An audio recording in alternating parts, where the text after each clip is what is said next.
We started this project not knowing anything about wind or wind turbine. Some basic research led us to craft some prototypes with different materials and different shapes. We knew that a longer blade tended to be better, but was less stable. A heavier blade was more stable, but would spin slower.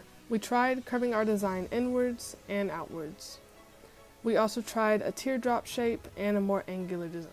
We messed around as well as the number of the blades. For materials, we used foam board, ice cream containers, thin and thick cardboard.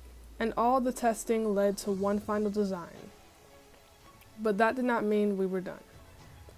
We had settled on the design in theory, but in testing, it was giving varied results every time, and the graphs were not super consistent. We came back to the drawing board to try and round out the shape a bit, and we tried to create a more meticulous creation of our best design. Sadly, this design did not meet the expectations that we had expected.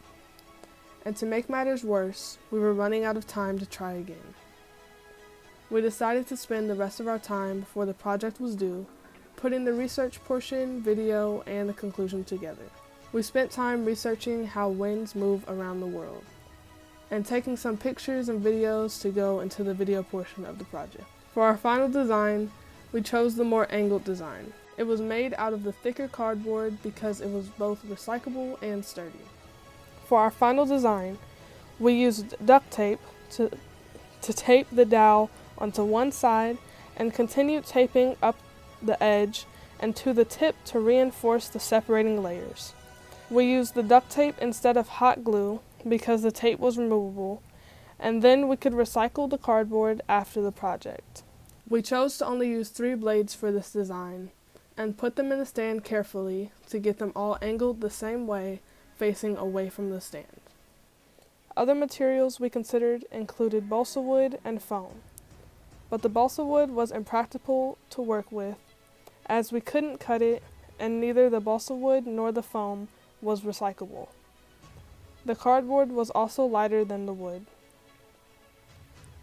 During our testing, we switched between 3 and 4 blades to determine which number was the most efficient.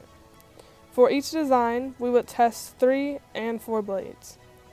Our final design was round because after researching, we found that a rounded design would be the most effective shape to work with. Our final design was 30.5 centimeters long and about 9.5 centimeters wide. We chose to make the blades longer because our research informed us that the longer the turbine blades, the more energy a turbine can capture from the wind. In an attempt to increase the power output of the wind turbine, when we were cutting the blades, we had made sure that they were all the exact same size. The graphs of our data were inconsistent, so we believed that precise measurements would combat this and increase our power output. After several weeks of research and testing prototype after prototype, our best results before testing day came to 1.2 watts.